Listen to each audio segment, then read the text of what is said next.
Halo semuanya, selamat datang kembali di channel ini, seri belajar keuangan negara. Kali ini saya akan bahas konsep dasar BLU. Apa aja teori-teori yang mendasari munculnya BLU dan bagaimana contohnya di Indonesia. Simak penjelasan saya berikut ini. Ya, sekarang saya kasih contohnya. Contoh dari agensifikasi di sektor publik itu seperti apa? Antara siapa yang jadi prinsipal atau induknya dan siapa yang jadi agen atau badan otonomnya. Misalnya kalau di Indonesia ada Kementerian Pendidikan dan Kebudayaan, Kementerian Dikbud. Yang namanya kementerian, dia tugasnya merumuskan kebijakan, gitu ya. Kementerian itu adalah organisasi di bawah presiden ya. Menteri itu ditunjuk oleh presiden dan menteri itu adalah pejabat politik. Jabatan politik itu berbeda dengan jabatan karir. Kalau kalian nanti jadi pegawai negeri, itu merintis dari bawah sampai naik itu namanya jabatan karir. Tapi kalau yang namanya menteri, itu bukan jabatan karir. Menteri itu adalah jabatan politik. Siapa aja yang kenal presiden itu bisa jadi menteri, gitu. Tidak harus merintis karir dari bawah. Kalau dia misalnya ketua partai atau punya kedekatan tertentu dengan presiden, ya dia bisa jadi menteri, gitu ya. Presiden bisa menunjuk siapa aja. Jadi karena menteri itu adalah rata-rata adalah politisi, ya tentu mereka punya kepentingan politik. Nah, sementara yang diinginkan adalah bagaimana caranya supaya pelayanan kepada masyarakat itu tidak terlalu banyak diintervensi oleh kepentingan politik. Nah, makanya caranya adalah dengan cara dipisahkan antara kementerian sebagai perumus kebijakan dengan organisasi atau satuan kerja atau agen sebagai pelaksana kebijakan. Jadi tidak satu pihak yang dia bikin aturannya, ada yang mengimplementasikan gitu, tapi dibikin berbeda. Misalnya contohnya tadi Kementerian Pendidikan dan Kebudayaan, dia menerbitkan peraturan-peraturan terkait dengan pendidikan. Nah, peraturan itu siapa yang menjalankan? Bagaimana pemerintah memberikan layanan pendidikan kepada masyarakat? Nah, pemerintah punya yang namanya perguruan tinggi negeri. Nah, perguruan tinggi negeri inilah yang menjadi agent, yang menjadi badan pelaksananya dari kebijakan pemerintah yang dibuat oleh Kementerian Dikbud, gitu ya. Jadi Kementerian Dikbud sebagai prinsipal dan perguruan tinggi negeri sebagai agent. Kemdikbud yang bikin aturan, PTN yang menjalankan aturan itu dalam rangka memberikan pelayanan kepada masyarakat dalam bentuk pendidikan. Kira-kira kebayang nggak? Ada contoh lain nggak? Siapa yang mau kasih contoh yang lain di Indonesia? Siapa yang jadi prinsipalnya dan siapa yang jadi agentnya? Silakan. Dari Kementerian Kesehatan, Pak, yang sebagai pembuat kebijakannya, terus sebagai agennya itu sebagai rumah sakit, kan contoh BLU juga, salah satunya rumah sakit, Pak. Ya, contoh yang bagus sekali. Rumah sakit pemerintah ya. Jadi kita perlu bedakan rumah sakit pemerintah gitu ya. Jadi tadi perguruan tinggi negeri. Karena kalau sudah perguruan tinggi swasta ya Kementerian Dikbud sudah tidak bisa lagi. Atau rumah sakit swasta ya Kementerian Kesehatan sudah tidak bisa lagi. Jadi yang jadi prinsipal adalah Kementerian Kesehatan, yang jadi agent adalah rumah sakit pemerintah. Nah, itu juga contoh yang bagus untuk menggambarkan hubungan antara prinsipal dengan agent. Siapa yang jadi prinsipalnya dan siapa yang jadi agentnya. Gitu. Kementerian Kesehatan dipimpin oleh seorang menteri yang dia adalah jabatan politik. Nah, rumah sakit inilah yang menjadi agent Kementerian Kesehatan untuk menjalankan, ya, untuk memberikan pelayanan kepada masyarakat. Dan konsepnya adalah dia diberikan otonomi. Nah, ini nanti yang akan kita bahas, otonomi seperti apa yang dimiliki oleh badan semi otonom ini. Kalau di Indonesia disebut dengan BLU. Nah, sekarang untuk apa dibuat seperti itu? Nah, kalau di summary maka ada 5 tujuan gitu ya, atau manfaatnya dengan kita membuat skema agensifikasi, model agensifikasi itu. Yang pertama adalah untuk mengurangi intervensi pemerintah di dalam lembaga pelayanan publik gitu, supaya dia tidak terlalu banyak kepentingan politik di situ. Kepentingan politiknya lebih dipusatkan di kementeriannya, lembaga yang mengatur, regulator. Sementara lembaga pelayanan itu sebisa mungkin berkurang unsur politisnya, gitu. Meskipun tidak akan bisa dihapuskan, karena memang yang namanya kementeriannya dia adalah lembaga politik. Kalau kita lihat dari sudut pandang ilmu pemerintahan. Semua kementerian adalah lembaga politik yang dia adalah hasil dari sebuah proses politik. Nah, tapi bagaimana caranya supaya ini dikurangi? Nah, dengan cara model agensifikasi itu dipisahkan antara siapa yang bikin kebijakannya dan siapa yang menjadi pelaksana kebijakan itu untuk melayani masyarakat. Kemudian yang kedua adalah terkait dengan tanggung jawab. Jadi supaya bisa lebih memberikan tanggung jawab yang jelas, bahwa kalau misalnya tadi rumah sakit, maka tanggung jawab dia adalah memberikan pelayanan. Jadi dia tidak lagi banyak urusan gitu ya, yang terkait dengan kebijakan atau peraturan. Peraturan-peraturan biar dibuat oleh Kementerian Kesehatan, rumah sakit fokus memberikan pelayanan kepada masyarakat, karena itulah tanggung jawab dia. Demikian juga Kementerian Kesehatan, dia fokus membuat regulasinya, adapun pelaksanaan lapangannya itu biar diurusi oleh atau dilakukan oleh rumah sakit. Kemudian yang ketiga adalah accountability. Bagaimana pelayanan itu juga selain dituntut kualitasnya lebih bagus, juga accountable supaya lebih bisa dipertanggungjawabkan. Gitu. Kalau memang memungut bayaran yang mahal, ya mestinya pelayanannya lebih bagus atau lebih cepat seperti itu dengan kualitas yang lebih tinggi seperti itu. Jadi lebih akuntabel. Pengeluaran atau belanja dikelola dengan lebih transparan, dikelola dengan lebih tertib. Yang berikutnya adalah meningkatkan nilai ekonomi dan efisiensi. Ini ada kaitannya dengan konsep enterprising government. Enterprising government itu intinya memperkenalkan dunia enterprise ke dalam pemerintahan.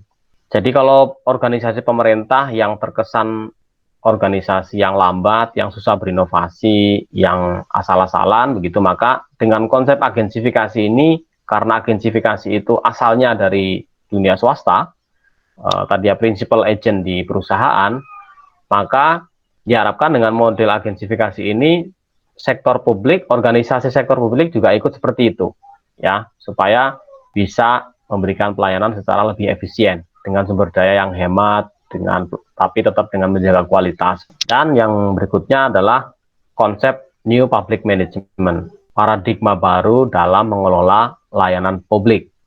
Gitu. Paradigma baru itu apa? Ada banyak konsep-konsep new public management, termasuk di dalamnya ada accounting, bagaimana audit, bagaimana pengelolaan good governance. Kalau kalian pernah dengar ya, good governance, tata kelola yang baik, seperti itu. Jadi konsep-konsep itulah supaya lembaga pemerintah itu jangan kalah dengan swasta.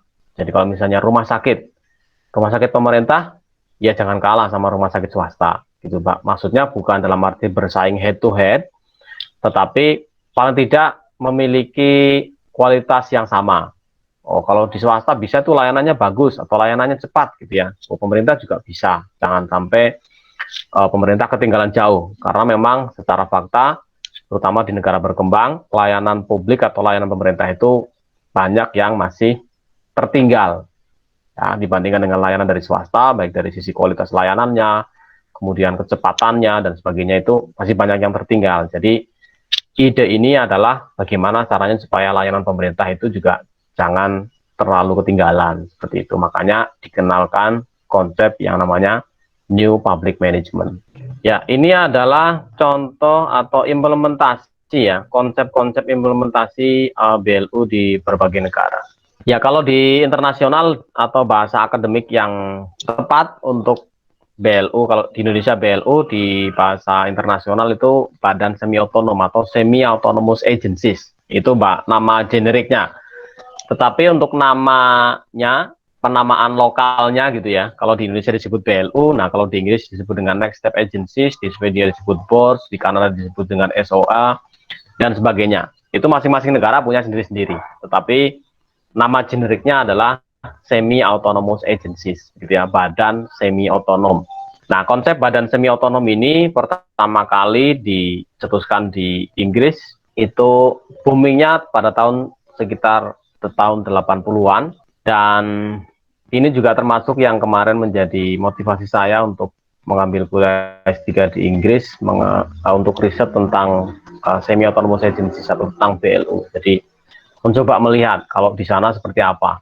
Dan memang betul bahwa di Inggris itu karena dia menganut ekonomi liberal ya, berawal dari sistem ekonomi liberal, dia hampir semua layanan pemerintah itu diberikan kepada agent.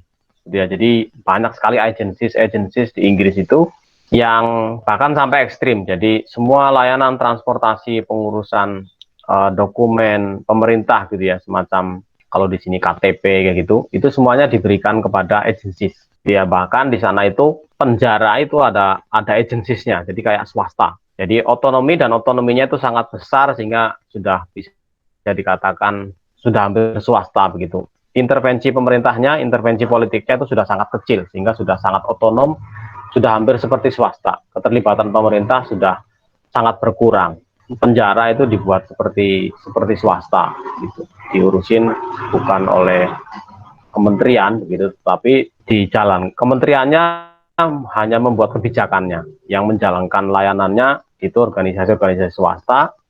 Nanti mereka tinggal mereka sudah diberikan SOP-nya, standarnya dan sebagainya, nanti biayanya tinggal diklaim ke pemerintah gitu. Jadi pemerintah fokus membuat regulasi, sementara implementasi regulasi itu bisa dilakukan oleh organisasi-organisasi independen.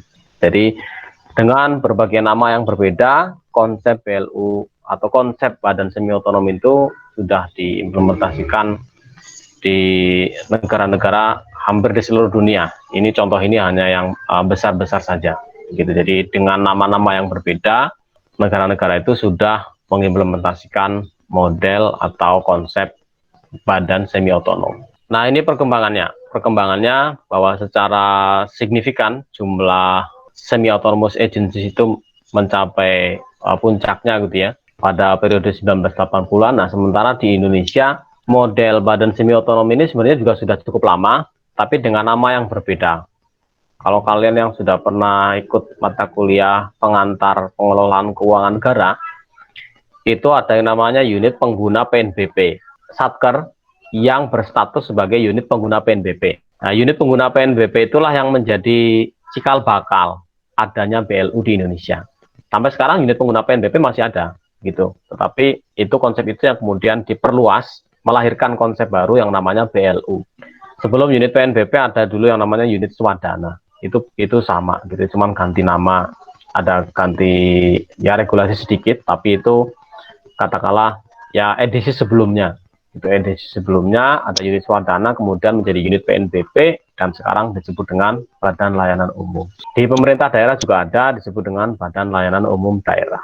Nah, negara-negara tadi mengimplementasikan atau punya badan semi otonom dengan nama yang berbeda-beda, dengan konsep yang berbeda-beda. Nah, ini kita bisa resumekan apa common features-nya. Jadi apa kesamaan-kesamaannya kurang lebih begitu, meskipun tidak semuanya sama persis, tetapi paling tidak ketemu irisannya gitu, baik dari sisi struktur, kemudian kontrol dan otonomi. Jadi 3 aspek ini, dari sisi struktur, kontrol dan otonomi. Dari sisi struktur terkait dengan hierarki, kemudian tanggung jawab, kemudian kewenangan, ada kemiripan di antara negara-negara itu.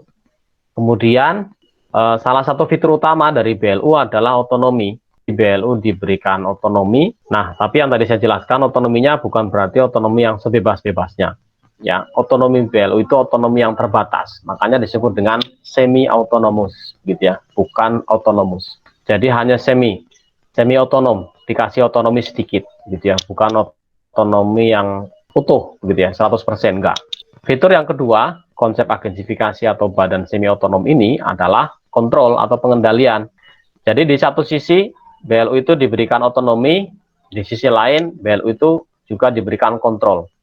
Jadi supaya seimbang antara otonomi yang diberikan, maka harus diimbangi dengan kontrol juga, pengendalian yang lebih ketat. Inilah balancingnya, menyeimbangkan antara di satu sisi diberikan otonomi, kemudian di sisi lain diberikan kontrol. Otonomi dari sisi hubungan principal agent tadi ya, hubungan kontraktual antara principal dengan agent, kemudian anggaran, kemudian misalnya project-project atau kegiatan-kegiatan yang multi-years, begitu itu diantaranya itu. Kemudian kontrol yang terkait dengan kepegawaian, kontrol keuangan, kontrol akuntansi pelaporan, seperti itu. Itu juga ada tambahan aturan atau pengendalian yang diterapkan untuk BLU atau Badan Semi Otonom.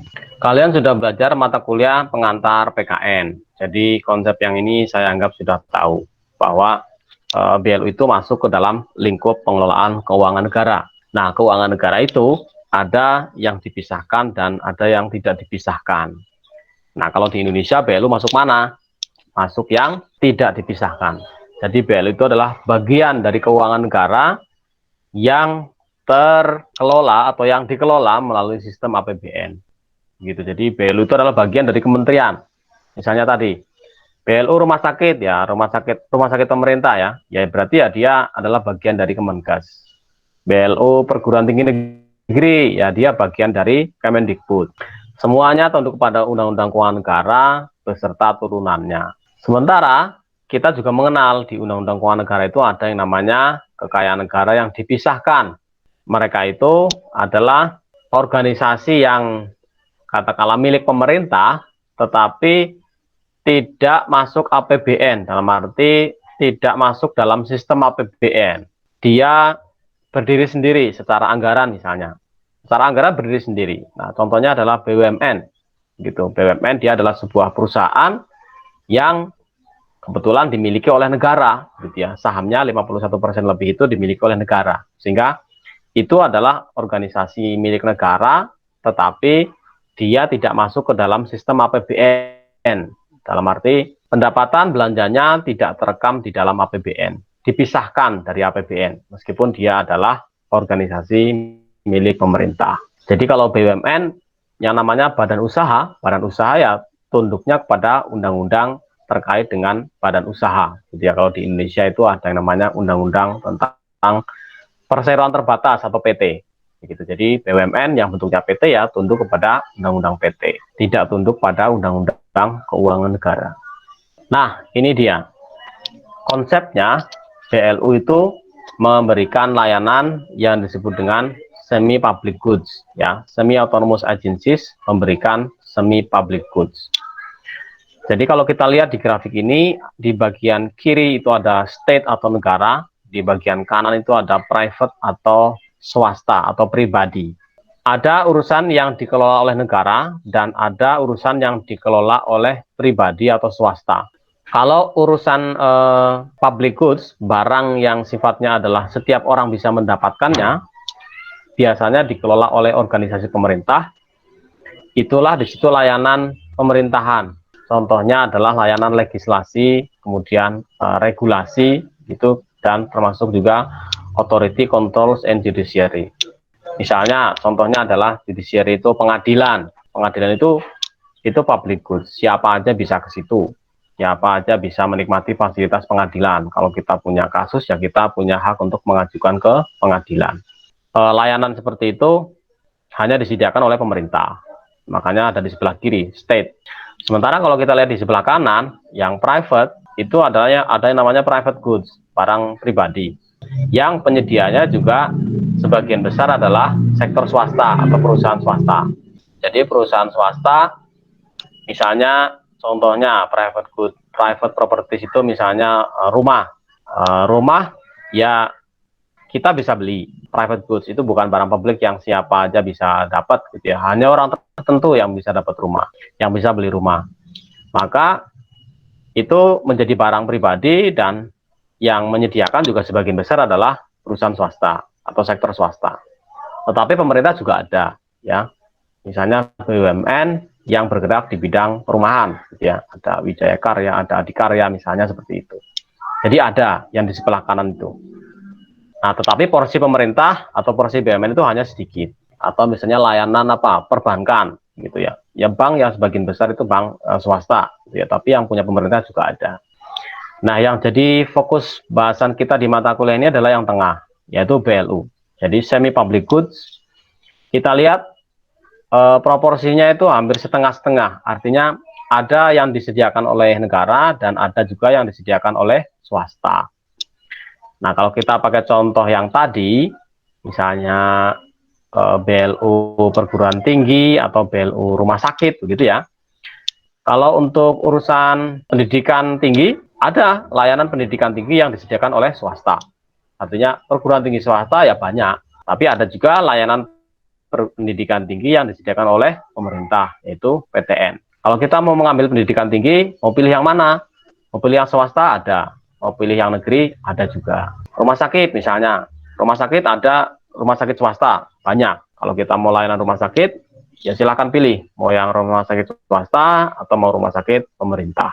Konsepnya di situ. Kalau yang BLU itu pemerintah ada, kemudian swasta juga ada dalam proporsi yang kurang lebihnya sama. Saya tambahkan sedikit ya, konsep public goods dan semi public goods. Ya, tadi pertama terkait dengan proporsinya dan juga selain proporsinya, konsep public goods, private goods itu adalah barang publik dan barang pribadi. Jadi kalau public goods itu prinsipnya siapa aja bisa dapat, tanpa harus rebutan. Siapa aja bisa dapat, semua akan dapat layanan yang sama, gitu ya. Semua warga negara ya berhak mendapatkan layanan pengadilan kayak gitu, atau misalnya legislasi. Tapi kalau yang private goods itu hanya orang tertentu yang bisa dapat, artinya satu orang dapat maka orang lain tidak bisa, jadi nggak kebagian gitu. Kalau misalnya tadi pengadilan kan bukan berarti kalau ada satu warga negara yang bisa memanfaatkan kemudian warga negara lain jadi nggak bisa, kan nggak gitu ya, semuanya tetap dapat, jadi nggak ada rebutan atau nggak ada siapa yang duluan siapa yang dapat. Tapi kalau private goods itu bisa jadi begitu.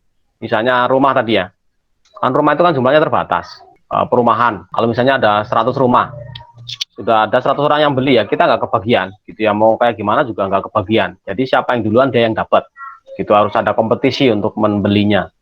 Tapi kalau yang public goods tadi enggak, satu orang dapat tidak mengurangi hak kesempatan orang lain untuk mendapatkannya. Mau ada 100 orang yang dapat juga, kita tetap aja dapat hak yang sama gitu. Tapi kalau private goods, kalau misalnya sudah ada yang dapat, bisa jadi kita nggak kebagian gitu, karena memang barang privat gitu, bukan barang yang bisa dikonsumsi umum. Nah, kalau yang semi public goods itu sedikit private sedikit public ya, namanya juga semi. Jadi intinya adalah kita bisa dapat kalau kita bayar, kalau kita nggak bayar ya kita nggak dapat. Itu secara sederhana seperti itu. Misalnya tadi layanan di rumah sakit gitu ya, rumah sakit itu semi public goods gitu. Karena apa ya, kita ke sana tuh harus bayar, tapi bayarnya sedikit, nggak seberapa gitu ya, bayarnya nggak mahal kayak gitu ya. Kita bicara rumah sakit pemerintah ya, perguruan tinggi negeri juga begitu ya, secara konsep ya, bahwa kita harus bayar kalau ke sana. Nah, berbeda dengan tadi kalau layanan pengadilan, orang mau bayar mau nggak bayar ya punya hak yang sama.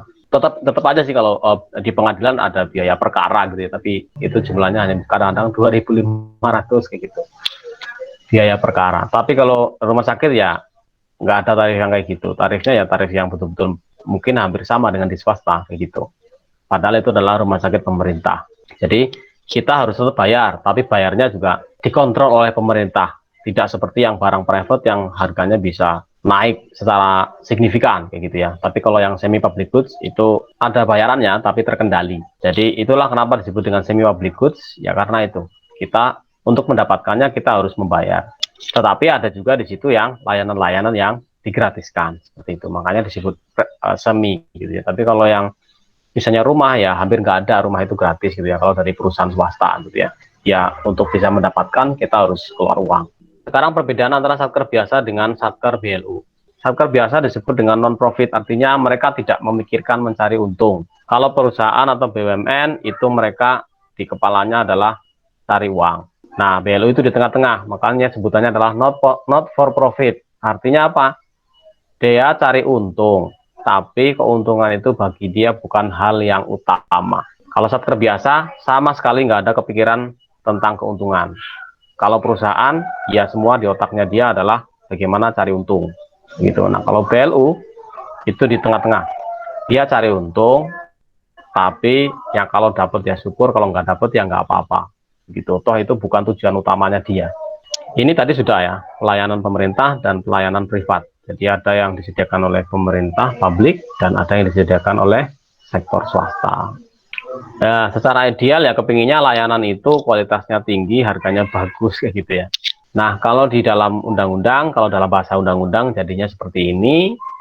Pertama kali konsep atau ya ide konsep badan layanan umum digunakan di Indonesia ya di Undang-Undang Perbendaharaan Negara itu tahun 2004. Dan salah satu fitur yang paling penting bagi BLU adalah pendapatannya bisa digunakan secara langsung. Oke. Ya. Nah, ini kesimpulannya gitu ya. Kalau di bahasa undang-undang ya jadinya seperti ini. BLU adalah satker ya, dia adalah instansi pemerintah, kemudian dia memberikan pelayanan kepada masyarakat, layanannya bisa berupa barang atau jasa, dan prinsip tadi, not for profit. Dia tidak mengutamakan mencari keuntungan.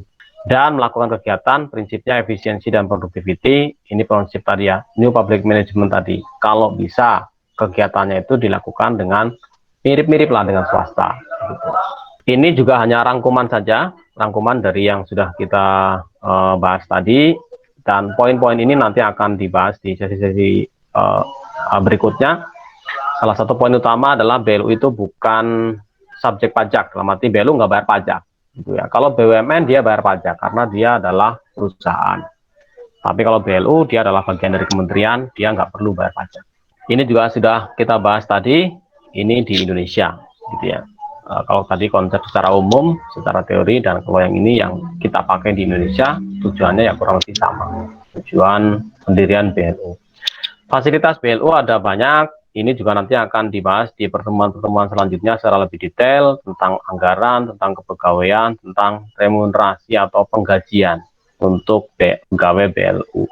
Dan ini adalah life cycle atau daur hidupnya ya, daur hidupnya BLU.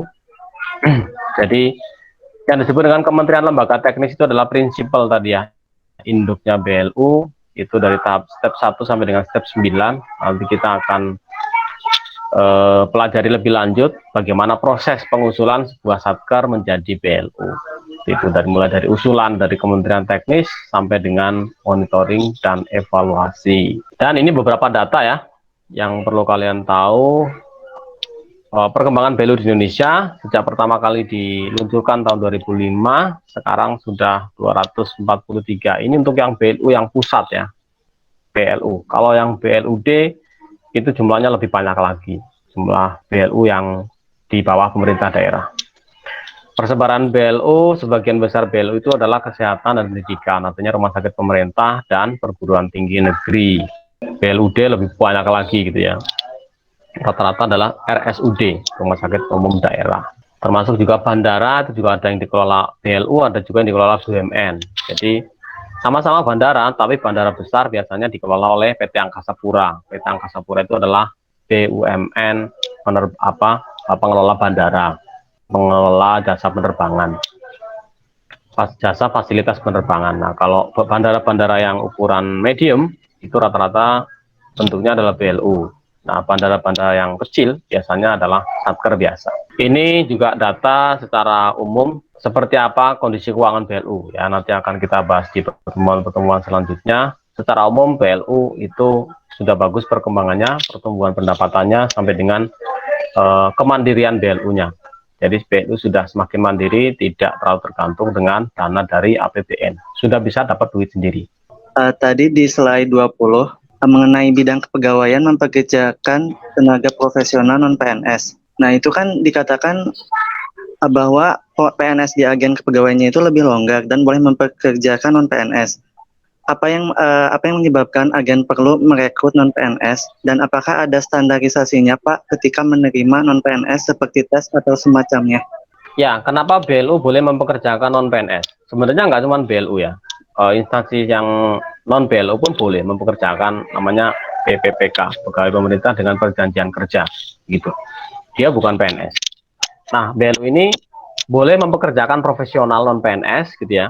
Itu idenya atau tujuannya adalah tadi kan ada konsep enterprising government, supaya pemerintah ini jangan terlalu birokratis, tetapi agak lebih bernuansa private, bernuansa swasta, gitu ya. Makanya salah satu tekniknya adalah dengan cara meng-hire orang swasta untuk masuk, gitu ya. Jadi kalau misalnya sebuah rumah sakit, kalau direkturnya adalah PNS, ya nuansa birokrasinya akan sangat kental, gitu, karena PNS adalah birokrat. Tapi kalau misalnya direkturnya direktur pelayanannya mempekerjakan yang tadinya bekerja di rumah sakit swasta, kita hire menjadi direktur pelayanan atau direktur medis atau direktur keuangan, gitu ya. Maka tujuannya, harapannya adalah supaya ada pengaruhnya, gitu ya. Suasananya jadi ada suasana swastanya, gitu. Karena apa? Oh, ada orang swasta yang masuk. Orang swasta itu kan secara culture, secara style itu berbeda ya, gitu. Jadi supaya culture-nya juga terpengaruh di situ, gitu. Itu tujuannya. Nah, tetapi di samping itu juga punya tujuan supaya BLU tidak rigid dengan kebiasaan-kebiasaan birokrasi gitu ya, kebiasaan-kebiasaan birokrasi yang harus selalu dengan urut pangkat. Kalau di birokrasi kan ada kepangkatan. Nah, sementara kalau di swasta itu kan sebenarnya lebih kepada merit. Jadi orang katakanlah misalnya naik jabatan atau promosi itu bukan karena pangkatnya, tapi karena merit sistemnya, karena prestasinya. Gitu ya. Kalau di PNS atau di birokrasi itu secara umum ya, orang itu masih dinilai dari pangkatnya, jadi harus urut. Yang pangkatnya lebih tinggi ya dia akan peluangnya yang lebih besar untuk naik, gitu, untuk promosi dan sebagainya secara manajemen SDM. Gitu ya. Meskipun sekarang sudah perkembangannya sudah berbeda.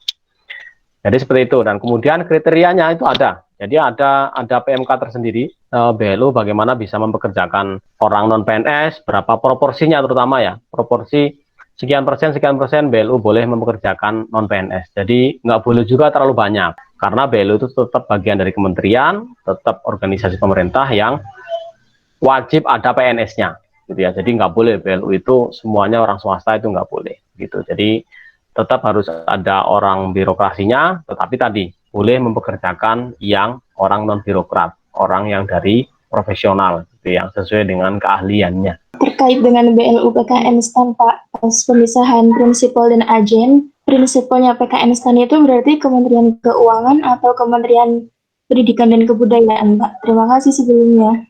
Kalau ya PKN STAN adalah BLU ya, STAN jadi BLU sejak tahun 2008. Induknya siapa? BLU itu bisa punya multiple agent, multiple principal. Ya, satu agent bisa multi principal, ya, bisa punya induk lebih dari satu. Termasuk salah satunya adalah BLU pendidikan. Ya, seperti PKN STAN. PKN STAN itu adalah prinsipalnya adalah Kementerian Keuangan dan Kementerian Dikbud. Jadi dua-duanya. STAN itu pembinaannya Kementerian Keuangan dalam hal organisasi, secara organisasi di bawah Kementerian Keuangan.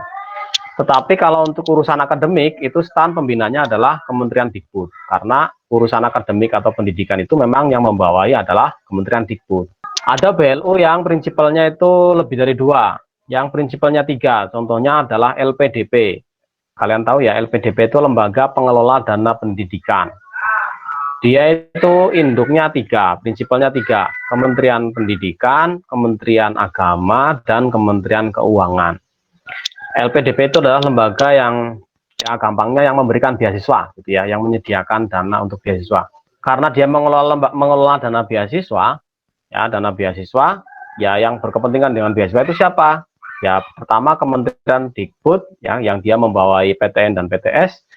Kemudian Kementerian Agama, karena di Kementerian Agama juga banyak sekali perguruan tinggi agama. Ya, jadi di Indonesia ini kan urusan pendidikan bukan cuma di Kementerian Pendidikan ya, tapi di Kementerian Pendidikan dan Kementerian Agama, itu yang majoritinya. Makanya LPDP mengelola dana beasiswa itu induknya dia 3, Kementerian Pendidikan, Kementerian Agama ya untuk urusan pendidikannya, dan induknya dia juga satu lagi adalah Kementerian Keuangan untuk urusan duitnya. Karena LPDP itu mengelola duit yang cukup besar ya, anggarannya mencapai lebih dari 50 triliun, sehingga itu harus secara intens diawasi oleh Kementerian Keuangan. Dan memang secara struktur organisasi LPDP berada di bawah Kementerian Keuangan. Seperti yang udah Bapak jelaskan tadi, bahwa salah satu sifat dari BLU itu adalah not for profit atau tidak mengutamakan keuntungan. Pertanyaan saya, apakah ada intervensi dari pemerintah, Pak? Atau apakah ada aturan khusus yang mengatur mengenai batasan maksimal profit yang diterima oleh BLU, sehingga BLU dapat menjaga sifatnya tadi, yaitu tidak mengutamakan keuntungan gitu, Pak? Bagaimana caranya supaya pemerintah menjaga supaya BLU itu nggak kelewatan dalam mencari untung gitu ya. Untungnya jangan banyak-banyak gitu ya. Iya, BLU dikontrol oleh pemerintah dalam mencari laba. Labanya supaya jangan ketinggian, jangan banyak-banyak gitu ya. Salah satu kontrolnya adalah dengan penetapan tarif layanan. Jadi BLU itu memungut bayaran gitu ya, memungut tarif layanan kepada penggunanya itu berdasarkan tarif yang sudah ditetapkan. Misalnya tadi rumah sakit gitu ya. Kalau kamar kelas A itu semalam 500.000 gitu ya. Angka itu datang dari mana? Itu ada tarifnya, ada tabelnya. Nah, tabel itu nggak bisa semaunya sendiri BLU itu bikin. BLU itu harus mengajukan proposal gitu ya, harus berkoordinasi, berkomunikasi dengan Kementerian Keuangan, Direktorat Jenderal Pembinaan, Direktorat Pembinaan Pengelolaan Keuangan BLU. Gitu ya. Jadi disitulah pemerintah kontrol. Pemerintah akan tahu ternyata ongkosnya itu sebenarnya 450, ya udah berarti ambil laba 10% lah gitu ya, jadi 500.000 gitu. Dia nggak bisa menerapkan misalnya modalnya dihitung-hitung atau biayanya 450, kemudian biar untungnya banyak di charge, pasiennya di charge 700 gitu ya, ya nggak bisa gitu. Karena apa? Itu sudah ditetapkan tabel tarifnya gitu, makanya sudah dikontrol sama pemerintah. Jadi BLU tidak akan kebablasan karena memang sudah ada kontrolnya gitu, sudah ada kendalinya dari pemerintah supaya dia tetap pada ruhnya sebagai lembaga pelayanan yang boleh cari untung tapi jangan banyak-banyak. Kalaupun nggak dapat untung juga nggak apa-apa. Termasuk kayak BLU PKN STAN itu kan BLU yang nggak dapat untung tuh. Karena apa ya? Karena kalian kan pada nggak bayar itu. Jadinya tekor melulu gitu ya, belanjanya banyak, pendapatannya sedikit. Pendapatannya kan cuma kalian bayar ujian masuk aja itu.